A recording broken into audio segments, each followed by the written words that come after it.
Welcome to this reading of Charles Dickens' classic A Christmas Carol, Stave 3, the second of the three spirits. And be sure to look in the comments below where you'll find direct links to the other staves so you'll get the whole story. Now let's begin.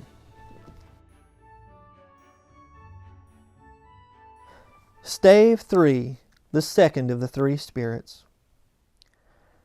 Awaking in the middle of a prodigiously tough snore and sitting up in bed to get his thoughts together, Scrooge had no occasion to be told that the bell was again upon the stroke of 1. He felt that he was restored to consciousness in the right nick of time for the especial purpose of holding a conference with the second messenger dispatched to him through Jacob Marley's intervention. But finding that he turned uncomfortably cold when he began to wonder which of his curtains this new spectre would draw back, he put them every one aside with his own hands, and lying down again established a sharp lookout all around the bed. For he wished to challenge the spirit on the moment of its appearance, and did not wish to be taken by surprise and made nervous.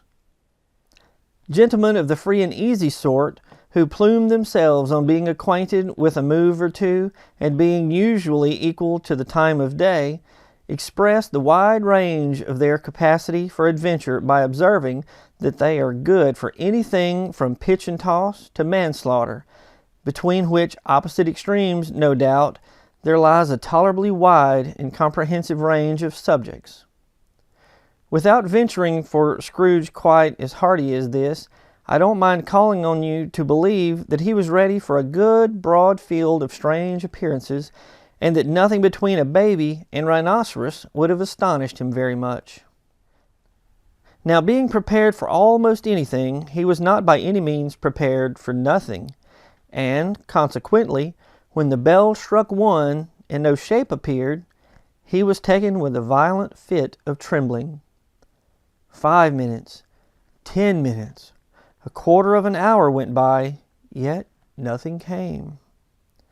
All this time he lay upon his bed, the very core and center of a blaze of ruddy light, which streamed upon it when the clock proclaimed the hour, and which, being only light, was more alarming than a dozen ghosts, and he was powerless to make out what it meant, or what would be at, and was sometimes apprehensive that he might be at that very moment an interesting case of spontaneous combustion without having the consolation of knowing it. At last, however, he began to think, as you or I would have thought at first, for it is always the person not in the predicament who knows what ought to have been done in it, and would unquestionably have done it too. At last, I say, he began to think that the source and secret of this ghostly light might be in the adjoining room, from whence, on further tracing it, it seemed to shine. This idea taking full possession of his mind, he got up softly and shuffled in his slippers to the door. The moment Scrooge's hand was on the lock, a strange voice called him by his name and bade him enter. He obeyed. It was his own room, there was no doubt about that, but it had undergone a surprising transformation. The walls and ceiling were hung with living green, that it looked a perfect grove, from every part of which bright gleaming berries glistened. The crisp leaves of holly, mistletoe, and ivy reflected back the light, as if so many little mirrors had been scattered there, and such a mighty blaze went roaring up the chimney as that dull petrification of a hearth had never known in Scrooge's time, or Marley's, or for many and many a winter season gone. Heaped up on the floor, to form a kind of throne, were turkeys, geese, game, poultry, brawn, great joints of meat, sucking pigs, long wreaths of sausage, mince pies, plum puddings, barrels of oysters, red hot chestnuts, cherry-cheeked apples, juicy oranges, luscious pears, immense twelfth cakes, and seething bowls of punch that made the chamber dim with their delicious steam. In easy state upon this couch there sat a jolly giant, glorious to see, who bore a glowing torch, in shape not unlike Plenty's horn, and held it up and high, to shed its light on Scrooge as he came peeping round the door. "Come in," exclaimed the ghost. "Come in and know me better, man." Scrooge entered timidly, and hung his head before the spirit. He was not the dogged Scrooge he had been, and though the spirit's eyes were clear and kind, he did not like to meet them. "I am the ghost of Christmas Present," said the spirit. "Look upon me." Scrooge reverently did so. It was clothed in one simple green robe or mantle bordered with white fur. This garment hung so loosely on the figure that its capacious breast was bare, as if disdaining to be warded or concealed by any artifice. Its feet, observable beneath the ample folds of the garment, were also bare, and on its head it wore no other covering than a holly wreath, set here and there with shining icicles. Its dark brown curls were long and free as its genial face, its sparkling eye, its open hand, its cheery voice, its unconstrained demeanor, and its joyful air. Girded round its middle was an antique scabbard, but no sword was in it, and the ancient sheath was eaten up with rust. "You have never seen the like of me before?" exclaimed the spirit. "Never," Scrooge made answer to it. "Have you never walked forth with the younger members of my family, meaning, for I am very young, my elder brothers born in these later years?" pursued the phantom. "I don't think I have," said Scrooge. "I am afraid I have not. Have you had many brothers, spirit?" "More than 1,800, said the ghost. "A tremendous family you provide for," muttered Scrooge. The ghost of Christmas Present rose. "Spirit," said Scrooge submissively, "conduct me where you will. I went forth last night on compulsion, and I learnt the lesson which is working now. Tonight, if you have aught to teach me, let me profit by it." "Touch my robe." Scrooge did as he was told, and held it fast. Holly, mistletoe, red berries, ivy, turkeys, geese, game, poultry, brawn, meat, pigs, sausage, oysters, pies, puddings, fruit, and punch, all vanished instantly. So did the room, the fire, the ruddy glow, the hour of night, and they stood in the city streets on Christmas morning, where, for the weather was severe, the people made a rough but brisk and not unpleasant kind of music in scraping the snow from the pavement in front of their dwellings, and from the top of their houses, whence it was mad delight to the boys to see it come plumping down into the road below and splitting into artificial little snowstorms. The house fronts looked black enough, and the windows blacker, contrasting with the smooth white sheet of snow upon the roofs, and with the dirtier snow upon the ground, which last deposit had been plowed up in deep furrows by the heavy wheels of carts and wagons, furrows that crossed and recrossed each other hundreds of times where the great streets branched off, and made intricate channels hard to trace in the thick yellow mud and icy water. The sky was gloomy, and the shortest streets were choked up with the dingy mist, half thawed, half frozen, whose heavier particles descended in a shower of sooty atoms, as if all the chimneys in Great Britain had, by one consent, caught fire, and were blazing away to their dear heart's content.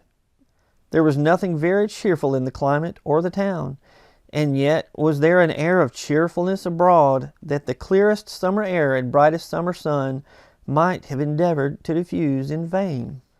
For the people who were shoveling away on the housetops were jovial and full of glee, calling out to one another from the parapets, and now and then exchanging a facetious snowball, better-natured missile far than many a wordy jest, laughing heartily if it went right and not less heartily if it went wrong. The poulterers' shops were still half open, and the fruiterers were radiant in their glory. There were great round pot-bellied baskets of chestnuts, shaped like the waistcoats of jolly old gentlemen, lolling at the doors and tumbling out in the streets in their apoplectic opulence. There were ruddy, brown-faced, broad-girthed Spanish onions, shining in the fatness of their growth like Spanish friars, and winking from their shelves in wanton slyness at the girls as they went by, and glanced demurely at the hung-up mistletoe. There were pears and apples, clustered high in blooming pyramids. There were bunches of grapes made in the shopkeeper's benevolence to dangle from conspicuous hooks that people's mouths might water gratis as they passed. There were piles of filberts, mossy and brown, recalling in their fragrance ancient walks among the woods, and pleasant shufflings ankle-deep through withered leaves. There were Norfolk biffins, squat and swarthy, setting off the yellow of the oranges and lemons, and, in the great compactness of their juicy persons, urgently entreating and beseeching to be carried home in paper bags and eaten after dinner. The very gold and silver fish set forth among these choice fruits in a bowl, though members of a dull and stagnant-blooded race, appeared to know that there was something going on, and, to a fish, went gasping round and round their little world in slow and passionless excitement. The grocers, oh, the grocers, nearly closed, with perhaps 2 shutters down, or 1, but through those gaps such glimpses! It was not alone that the scales descended on the counter made a merry sound, and that the twine and roller parted company so briskly, or that the canisters were rattled up and down like juggling tricks, or even that the blended scents of tea and coffee were so grateful to the nose, or even that the raisins were so plentiful and rare, the almonds so extremely white, the sticks of cinnamon so long and straight, and the other spices so delicious, the candied fruits so caked and spotted with molten sugar as to make the coldest lookers-on feel faint and subsequently bilious. Nor was it that the figs were moist and pulpy, or that the French plums blushed in modest tartness from their highly decorated boxes, or that everything was good to eat and in its Christmas dress.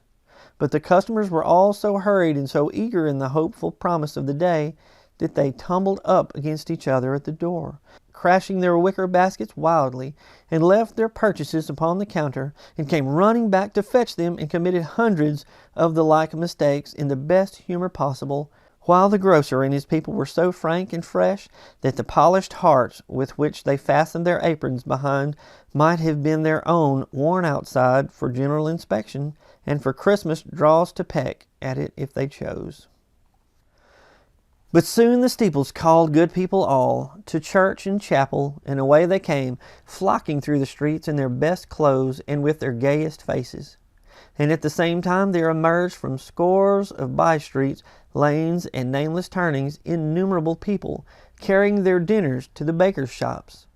The sight of these poor revelers appeared to interest the spirit very much, for he stood with Scrooge beside him in a baker's doorway, and taking off the covers as their bearers passed, sprinkled incense on their dinners from his torch.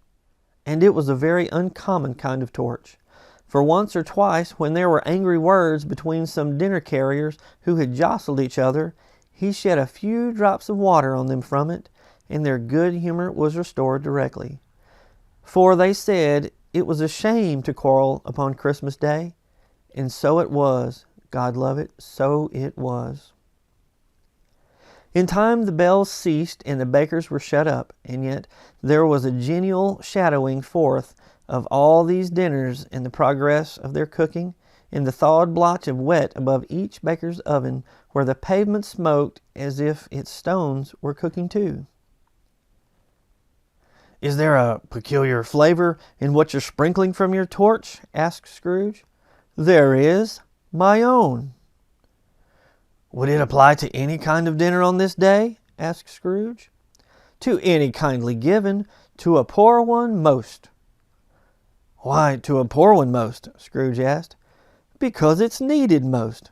"Spirit," said Scrooge, after a moment's thought, "I wonder you, of all the beings in the many worlds about us, should desire to cramp these people's opportunities of innocent enjoyment." "I?"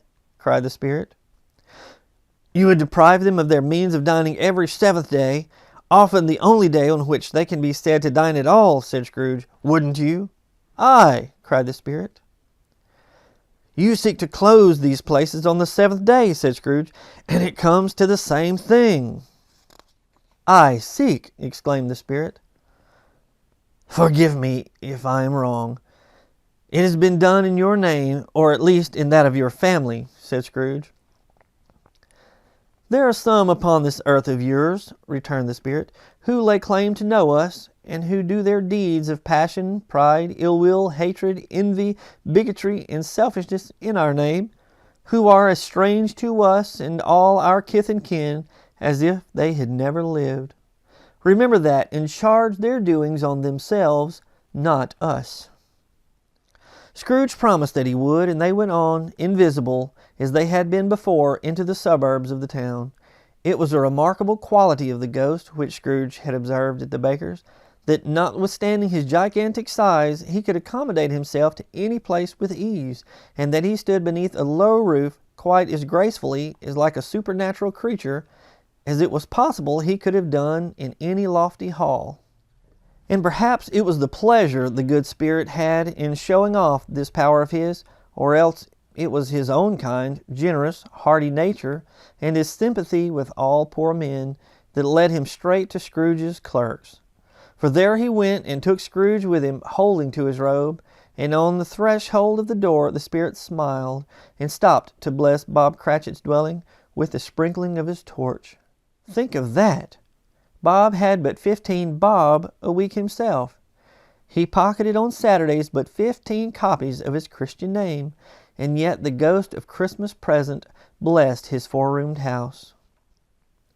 Then rose up Mrs. Cratchit, Cratchit's wife, dressed out but poorly in a twice-turned gown, but brave in ribbons, which are cheap and make a goodly show for 6 pence, and she laid the cloth, assisted by Belinda Cratchit, second of her daughters, also brave in ribbons, while Master Peter Cratchit plunged a fork into the saucepan of potatoes, and getting the corners of his monstrous shirt collar, Bob's private property conferred upon his son and heir in honor of the day, into his mouth, rejoiced to find himself so gallantly attired, and yearned to show his linen in the fashionable parks.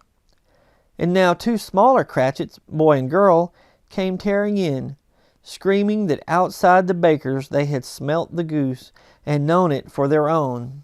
And basking in luxurious thoughts of sage and onion, these young Cratchits danced about the table and exalted Master Peter Cratchit to the skies, while he, not proud although his collars nearly choked him, blew the fire until the slow potatoes, bubbling up, knocked loudly at the saucepan lid to be let out and peeled. "What has ever got your precious father, then?" said Mrs. Cratchit, "and your brother, Tiny Tim, and Martha? Wasn't as late last Christmas Day by half an hour." "Here's Martha, mother," said a girl, appearing as she spoke. "Here's Martha, mother," cried the 2 young Cratchits. "Hurrah! There's such a goose, Martha!" "Why, bless your heart alive, my dear, how late you are," said Mrs. Cratchit, kissing her a dozen times and taking off her shawl and bonnet for her with officious zeal. "We'd a deal of work to finish up last night," replied the girl, "and had to clear away this morning, mother."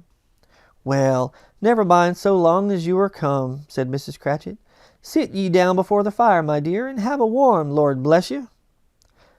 "No, no, there's father coming," cried the 2 young Cratchits, who were everywhere at once. "Hide, Martha, hide!" So Martha hid herself, and in came little Bob, the father, with at least 3 feet of comforter exclusive of the fringe hanging down before him, and his threadbare clothes darned up and brushed to look seasonable, and Tiny Tim upon his shoulder. Alas for Tiny Tim! He bore a little crutch, and had his limbs supported by an iron frame. "Why, where's our Martha?" cried Bob Cratchit, looking round. "Not coming," said Mrs. Cratchit. "Not coming," said Bob, with a sudden declension in his high spirits, for he had been Tim's blood horse all the way from church, and had come home rampant. "Not coming upon Christmas Day?" Martha didn't like to see him disappointed, if it were only in joke, so she came out prematurely from behind the closet door and ran into his arms, while the 2 young Cratchits hustled Tiny Tim and bore him off into the wash-house, that he might hear the pudding singing in the copper. "And how did little Tim behave?" asked Mrs. Cratchit, when she had rallied Bob on his credulity, and Bob had hugged his daughter to his heart's content. "As good as gold," said Bob, "and better. Somehow he gets thoughtful, sitting by himself so much, and thinks the strangest things you ever heard. He told me, coming home, that he hoped the people saw him in the church, because he was a cripple, and it might be pleasant to them to remember upon Christmas Day, who made lame beggars walk and blind men see." Bob's voice was tremulous when he told them this, and trembled more when he said that Tiny Tim was growing strong and hearty. His active little crutch was heard upon the floor, and back came Tiny Tim before another word was spoken, escorted by his brother and sister to his stool before the fire. And while Bob, turning up his cuffs, as if, poor fellow, they were capable of being made more shabby, compounded some hot mixture in a jug with gin and lemons, and stirred it round and put it on the hob to simmer, Master Peter and the two ubiquitous young Cratchits went to fetch the goose, with which they soon returned in high procession. Such a bustle ensued that you might have thought a goose the rarest of all birds, a feathered phenomenon to which a black swan was a matter of course. And in truth it was something very like it in that house. Mrs. Cratchit made the gravy, ready beforehand in a little saucepan, hissing hot. Master Peter mashed the potatoes with incredible vigor. Miss Belinda sweetened up the apple sauce. Martha dusted the hot plates. Bob took Tiny Tim beside him in a tiny corner at the table. The two young Cratchits set chairs for everybody, not forgetting themselves, and mounting guard upon their post, crammed spoons into their mouths, lest they should shriek for goose before their turn came to be helped. At last the dishes were set on, and grace was said. It was succeeded by a breathless pause as Mrs. Cratchit, looking slowly all along the carving knife, prepared to plunge it into the beast. But when she did, and when the long-expected gush of stuffing issued forth, one murmur of delight arose all round the board, and even Tiny Tim, excited by the two young Cratchits, beat on the table with the handle of his knife, and feebly cried, "Hurrah!" There never was such a goose. Bob said he didn't believe there ever was such a goose cooked. Its tenderness and flavor, size and cheapness were the themes of universal admiration. Eked out by applesauce and mashed potatoes, it was a sufficient dinner for the whole family. Indeed, Mrs. Cratchit said with great delight, surveying one small atom of bone upon the dish, they hadn't ate it all at last. Yet every one had had enough, and the youngest Cratchits in particular were steeped in sage and onion to the eyebrows. But now, the plates being changed by Miss Belinda, Mrs. Cratchit left the room, too nervous to bear witness, to take the pudding up and bring it in. Suppose it should not be done enough. Suppose it should break in turning out. Suppose somebody should have got over the wall of the backyard and stolen it while they were merry with the goose, a supposition at which the two young Cratchits became livid. All sorts of horrors were supposed. Hallo! A great deal of steam! The pudding was out of the copper. A smell like a washing day. That was the cloth. A smell like an eating house and a pastry cook's next door to each other, with a laundress next door to that. That was the pudding.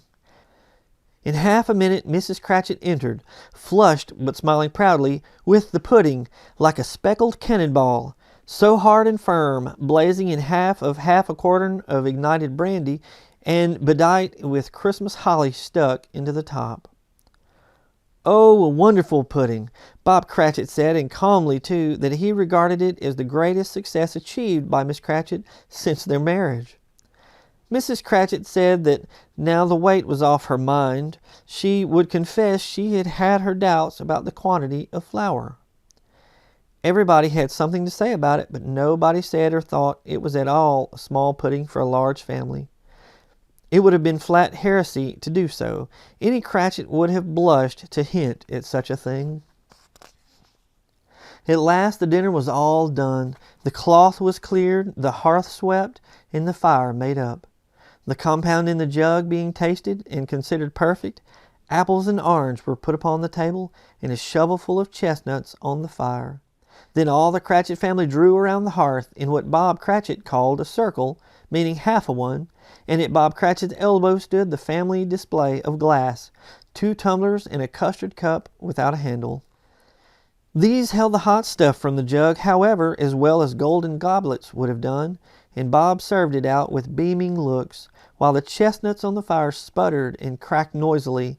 Then Bob proposed, "A Merry Christmas to us all, my dears. God bless us!" which all the family re-echoed. God bless us, everyone, said Tiny Tim, the last of all. He sat very close to his father's side upon his little stool.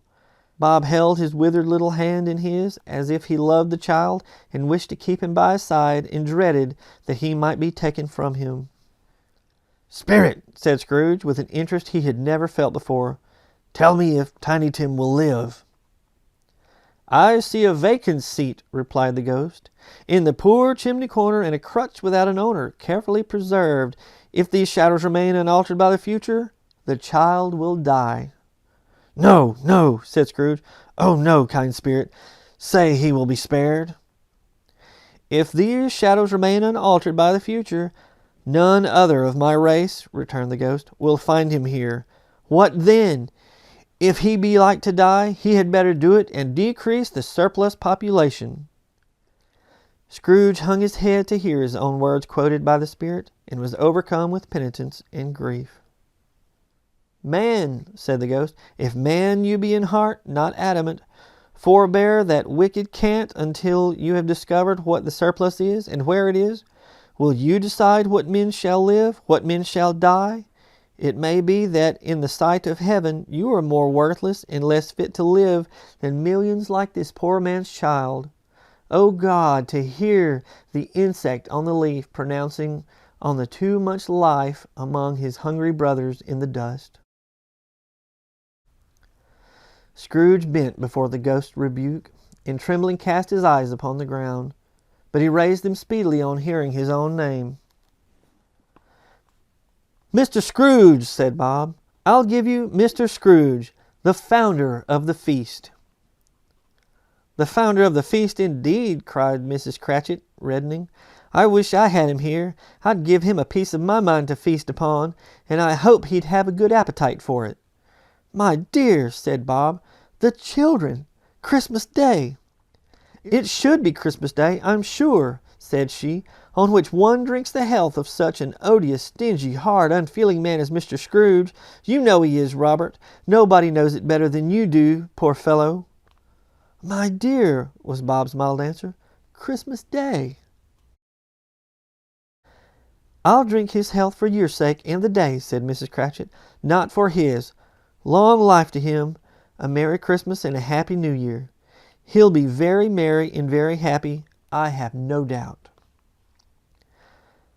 The children drank the toast after her. It was the first of their proceedings which had no heartiness. Tiny Tim drank it last of all, but he didn't care twopence for it. Scrooge was the ogre of the family. The mention of his name cast a dark shadow on the party, which was not dispelled for full 5 minutes. After it had passed away, they were 10 times merrier than before, from the mere relief of Scrooge the baleful being done with.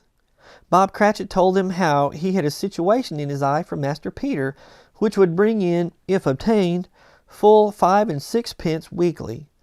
The 2 young Cratchits laughed tremendously at the idea of Peter's being a man of business, and Peter himself looked thoughtfully at the fire from between his collars, as if he were deliberating what particular investments he should favor when he came into the receipt of that bewildering income.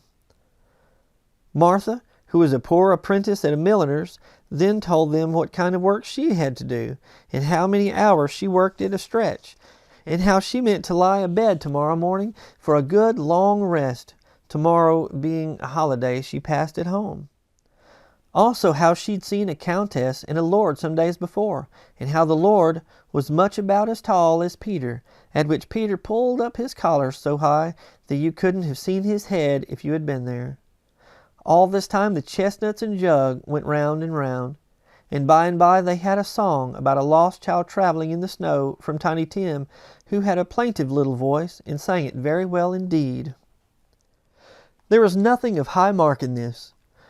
They were not a handsome family. They were not well dressed.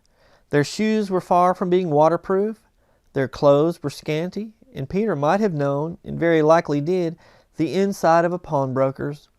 But they were happy, grateful, pleased with one another, and contented with the time.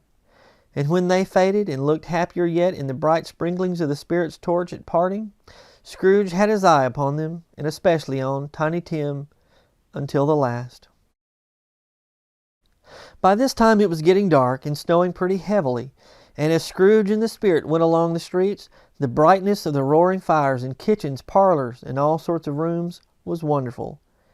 Here the flickering of the blaze showed preparations for a cozy dinner, with hot plates baking through and through before the fire, and deep red curtains ready to be drawn to shut out cold and darkness. There all the children of the house were running out into the snow to meet their married sisters, brothers, cousins, uncles, aunts, and be the first to greet them. Here, again, were shadows on the window blind of guests assembling, and there a group of handsome girls, all hooded and fur-booted, and all chattering at once, tripped lightly off to some near neighbor's house, where woe upon the single man who saw them enter, artful witches, well they knew it, in a glow. But if you had judged from the numbers of people on their way to friendly gatherings, you might have thought that no one was at home to give them welcome when they got there, instead of every house expecting company and piling up its fires half-chimney high. Blessings on it, how the ghost exulted, how it bared its breadth of breast, and opened its capacious palm, and floated on, outpouring with a generous hand its bright and harmless mirth on everything within its reach. The very lamplighter who ran on before, dotting the dusky streets with specks of light, and who was dressed to spend the evening somewhere, laughed out loudly as the Spirit passed, though little kenned the lamplighter that he had any company but Christmas. And now, without a word of warning from the ghost, they stood upon a bleak and desert moor, where monstrous masses of rude stone were cast about, as though it were the burial place of giants, and water spread itself wheresoever it listed, or would have done so, but for the frost that held it prisoner, and nothing grew but moss and furze and coarse rank grass. Down in the west the setting sun had left a streak of fiery red, which glared upon the desolation from an instant like a sullen eye, and frowning lower, lower, lower yet, was lost in the thick gloom of darkest night. "What place is this?" asked Scrooge. "A place where miners live, who labor in the bowels of the earth," returned the Spirit. "But they know me. See!" A light shone from the window of a hut, and swiftly they advanced towards it. Passing through the wall of mud and stone, they found a cheerful company assembled round a glowing fire. An old man and woman, with their children, and their children's children, and another generation beyond that, all decked out gaily in their holiday attire. The old man, in a voice that seldom rose above the howling of the wind upon the barren waste, was singing them a Christmas song. It had been a very old song when he was a boy, and from time to time they all joined in the chorus. So surely as they raised their voices, the old man got quite blithe and loud, and so surely as they stopped, his vigor sank again. The Spirit did not tarry here, but bade Scrooge hold his robe, and passing on above the moor, sped whither? Not to see? To see. To Scrooge's horror, looking back, he saw the last of the land, a frightful range of rocks behind them, and his ears were deafened by the thundering of water as it rolled and roared and raged among the dreadful caverns it had worn, and fiercely tried to undermine the earth.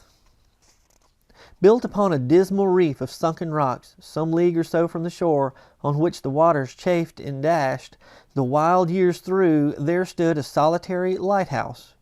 Great heaps of seaweed clung to its base, and storm birds, borne on the wind, one might suppose, as seaweed of the water, rose and fell about it like the waves they skimmed. But even here, two men who watched the light had made a fire, that through the loophole in the thick stone wall shed out a ray of brightness on the awful sea. Joining their horny hands over the rough table at which they sat, they wished each other Merry Christmas in their can of grog, and one of them, the elder, too, with his face all damaged and scarred with hard weather, as the figurehead of an old ship might be, struck up a sturdy song that was like a gale in itself. Again the ghost sped on, above the black and heaving sea, on, until being far away, as he told Scrooge, from any shore, they lighted on a ship.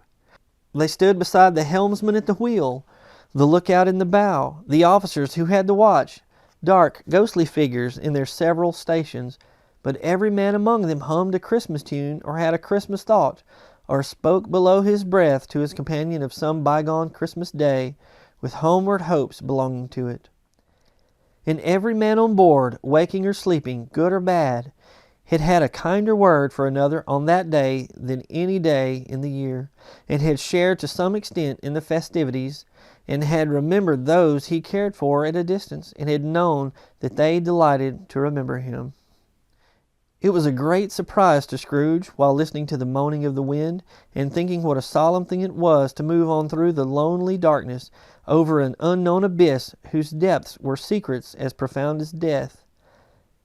It was a great surprise to Scrooge, while thus engaged, to hear a hearty laugh. It was a much greater surprise to Scrooge to recognize it as his own nephew's, and to find himself in a bright, dry, gleaming room, with the Spirit standing smiling by his side, and looking at the same nephew with approving affability. "Ha ha!" laughed Scrooge's nephew. "Ha ha ha!"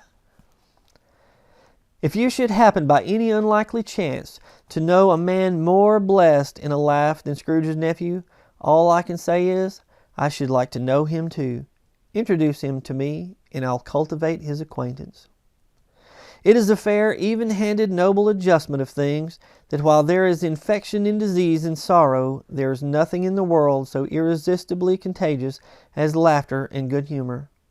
When Scrooge's nephew laughed in this way, holding his sides, rolling his head, and twisting his face into the most extravagant contortions, Scrooge's niece, by marriage, laughed as heartily as he.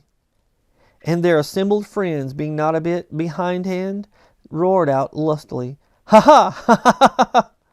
He said that Christmas was a humbug, as I live!" cried Scrooge's nephew. "He believed it too!" "More shame for him, Fred," said Scrooge's niece indignantly. "Bless those women! They never do anything by halves. They are always in earnest."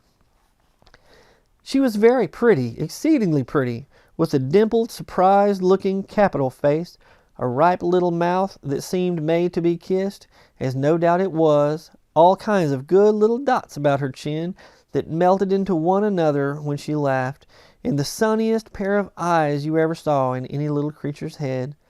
Altogether, she was what you would have called provoking, but satisfactory too. Oh, perfectly satisfactory. "He's a comical old fellow," said Scrooge's nephew. "That's the truth, and not so pleasant as he might be. However, his offenses carry their own punishment, and I have nothing to say against him." "I'm sure he is very rich, Fred," hinted Scrooge's niece. "At least you always tell me so." "What of that, my dear?" said Scrooge's nephew. "His wealth is of no use to him. He don't do any good with it. He don't make himself comfortable with it. He hasn't the satisfaction of thinking, that he is ever going to benefit us with it." "I have no patience with him," observed Scrooge's niece. Scrooge's niece's sisters and all the other ladies expressed the same opinion. "Oh, I have," said Scrooge's nephew. "I am sorry for him. I couldn't be angry with him if I tried.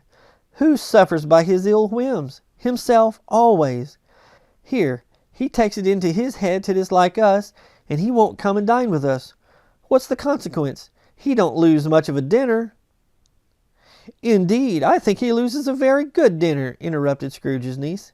Everybody else said the same, and they must be allowed to have been competent judges, because they had just had dinner, and, with the dessert upon the table, were clustered round the fire by lamplight. "Well, I'm very glad to hear it," said Scrooge's nephew, "because I haven't great faith in these young housekeepers. What do you say, Topper?" Topper had clearly got his eye upon one of Scrooge's niece's sisters, for he answered that a bachelor was a wretched outcast who had no right to express an opinion on the subject. Whereat Scrooge's niece's sister, the plump one with the lace tucker, not the one with the roses, blushed. "Do go on, Fred," said Scrooge's niece, clapping her hands. "He never finishes what he begins to say. He's such a ridiculous fellow." Scrooge's nephew revelled in another laugh, and as it was impossible to keep the infection off, though the plump sister tried hard to do it with aromatic vinegar, his example was unanimously followed. "I was only going to say," said Scrooge's nephew, "that the consequence of his taking a dislike to us, and not making merry with us, is, as I think, that he loses some pleasant moments which could do him no harm. And I am sure he loses pleasanter companions than he can find in his own thoughts, either in his mouldy old office or his dusty chambers. I mean to give him the same chance every year, whether he likes it or not, for I pity him. He may rail at Christmas till he dies, but he can't help thinking better of it. I defy him, if he finds me going there in good temper year after year, and saying, 'Uncle Scrooge, how are you?' if it only puts him in the vein to leave his poor clerk £50. That's something, and I think I shook him yesterday." It was their turn to laugh now at the notion of his shaking Scrooge. But being thoroughly good-natured, and not much caring what they laughed at, so that they laughed at any rate, he encouraged them in their merriment, and passed the bottle joyously. After tea they had some music, for they were a musical family, and knew what they were about when they sung a glee or a catch, I can assure you. Especially Topper, who could growl away in the bass like a good one, and never swell the large veins in his forehead, or get red in the face over it. Scrooge's niece played well upon the harp, and played among other tunes a simple little air, a mere nothing, you might learn to whistle it in 2 minutes, which had been familiar to the child who fetched Scrooge from the boarding school, as he had been reminded by the ghost of Christmas past. When this strain of music sounded, all the things that ghost had shown him came upon his mind. He softened more and more, and thought that if he could have listened to it often years ago, he might have cultivated the kindness of life for his own happiness with his own hands, without resorting to the sexton's spade that buried Jacob Marley. But they didn't devote the whole evening to music. After a while they played at forfeits, for it is good to be children sometimes, and never better than at Christmas, when its mighty founder was a child himself. Stop! There was first a game at Blindsman Bluff. Of course there was. And I no more believe Topper was really blind than I believe he had eyes in his boots. My opinion is that it was a done thing between him and Scrooge's nephew, and that the ghost of Christmas present knew it.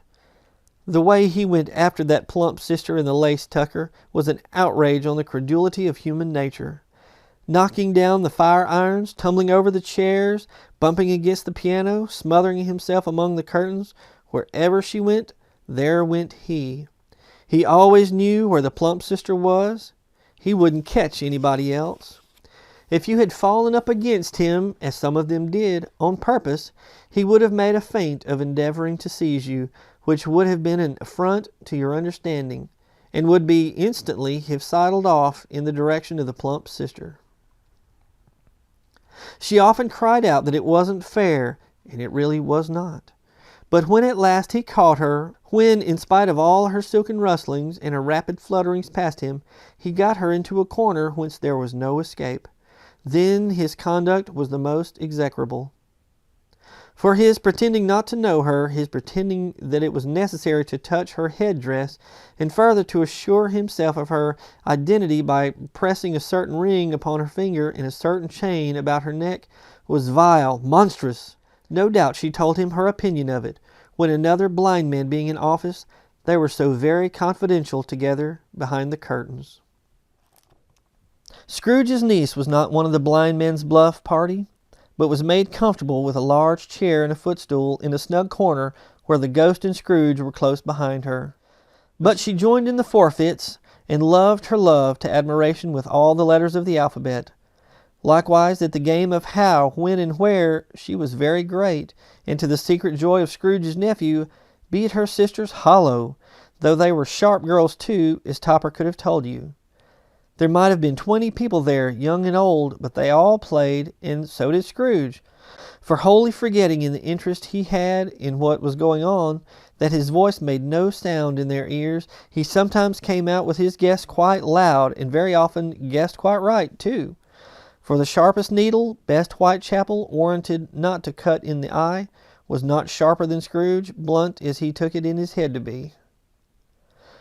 The ghost was greatly pleased to find him in this mood, and looked upon him with such favor that he begged like a boy to be allowed to stay until the guests departed. But this the spirit said could not be done. "Here is the new game," said Scrooge. "1 half-hour, Spirit, only one." It was a game called Yes and No, where Scrooge's nephew had to think of something, and the rest must find out what. He only answering to their questions yes or no, as the case was. The brisk fire of questioning to which he was exposed elicited from him that he was thinking of an animal, a live animal, rather a disagreeable animal, a savage animal, an animal that growled and grunted sometimes and talked sometimes, and lived in London and walked about the streets, and wasn't made a show of, and wasn't led by anybody, and didn't live in a menagerie, and was never killed in a market, and was not a horse, or an ass, or a cow, or a bull, or a tiger, or a dog, or a pig, or a cat, or a bear. At every fresh question that was put to him, this nephew burst into a fresh roar of laughter, and was so inexpressibly tickled that he was obliged to get up off the sofa and stamp. At last the plump sister, falling into a similar state, cried out, "I have found it out! I know what it is, Fred! I know what it is!" "What is it?" cried Fred. "It's your Uncle Scrooge!" Which it certainly was. Admiration was the universal sentiment, though some objected that the reply to "Is it a bear?" ought to have been yes, inasmuch as an answer in the negative was sufficient to have diverted their thoughts from Mr. Scrooge, supposing they had ever had any tendency that way. "He has given us plenty of merriment, I am sure," said Fred, "and it would be ungrateful not to drink his health. Here is a glass of mulled wine ready to our hand at the moment, and I say, Uncle Scrooge!" "Well, Uncle Scrooge!" they cried. "A Merry Christmas and a Happy New Year to the old man, whatever he is," said Scrooge's nephew. "He wouldn't take it from me, but may he have it nevertheless. Uncle Scrooge!" Uncle Scrooge had imperceptibly become so gay and light of heart that he would have pledged the unconscious company in return and thanked them in an inaudible speech if the ghost had given him time. But the whole scene passed off in the breath of the last word spoken by his nephew, and he and the spirit were again upon their travels. Much they saw and far they went, and many homes they visited, but always with a happy end. The spirit stood beside sick beds, and they were cheerful, on foreign lands, and they were close at home, by struggling men, and they were patient in their greater hope, by poverty, and it was rich. In almshouse, hospital, and jail, in misery's every refuge, where vain man in his little brief authority had not made fast the door and barred the spirit out, he left his blessing and taught Scrooge his precepts. It was a long night, if it were only a night. But Scrooge had his doubts of this, because the Christmas holidays appeared to be condensed into the space of time they passed together. It was strange, too, that while Scrooge remained unaltered in his outward form, the ghost grew older, clearly older. Scrooge had observed this change, but never spoke of it, until they left a children's 12th night party, when, looking at the spirit as they stood together in an open place, he noticed that his hair was gray. "Are spirits' lives so short?" asked Scrooge. "My life upon this globe is very brief," replied the ghost. "It ends tonight." "Tonight?" cried Scrooge. "Tonight at midnight. Hark! The time draws near." The chimes were ringing the 11:15 at that moment. "Forgive me if I'm not justified in what I ask," said Scrooge, looking intently at the Scrooge robes, "but I see something strange and not belonging to yourself protruding from your skirts. Is it a foot or a claw?" "It might be a claw, for the flesh there is upon it," was the spirit's sorrowful reply. "Look here." From the foldings of its robes it brought 2 children, wretched, abject, frightful, hideous, and miserable. They knelt down at his feet and clung upon the outside of his garment. "Oh, man, look here! Look, look! Down here!" exclaimed the ghost. They were a boy and girl, yellow, meager, ragged, scowling, wolfish, but prostrate, too, in their humility. Where graceful youth should have filled their features out and touched them with its freshest tints, a stale and shriveled hand, like that of age, had pinched and twisted them and pulled them into shreds. Where angels might have sat enthroned, devils lurked and glared out menacing. No change, no degradation, no perversion of humanity in any grade, through all the mysteries of wonderful creation, has monsters half so horrible and dread. Scrooge started back, appalled. Having them shown to him in this way, he tried to say that they were fine children, but the words choked themselves rather than be parties to a lie of such enormous magnitude. "Spirit, are they yours?" Scrooge could say no more. "They are man's," said the Spirit, looking down upon them, "and they cling to me, appealing from their fathers. This boy is ignorance, this girl is want. Beware them both in all of their degree, but most of all beware this boy, for on his brow I see the written which is doom, unless the writing be erased." "Deny it," cried the Spirit, stretching out its hand towards the city. "Slander those who tell it ye. Admit it for your factious purposes, and make it worse, and bide the end." "Have they no refuge or resource?" cried Scrooge. "Are there no prisons?" said the Spirit, turning on him for the last time with his own words. "Are there no workhouses?" The bell struck 12. Scrooge looked about him for the ghost and saw it not. As the last stroke ceased to vibrate, he remembered the prediction of old Jacob Marley, and lifting up his eyes, beheld a solemn phantom, draped and hooded, coming like a mist along the ground towards him. Join me next time as we read Stave 4, The Last of the Spirits.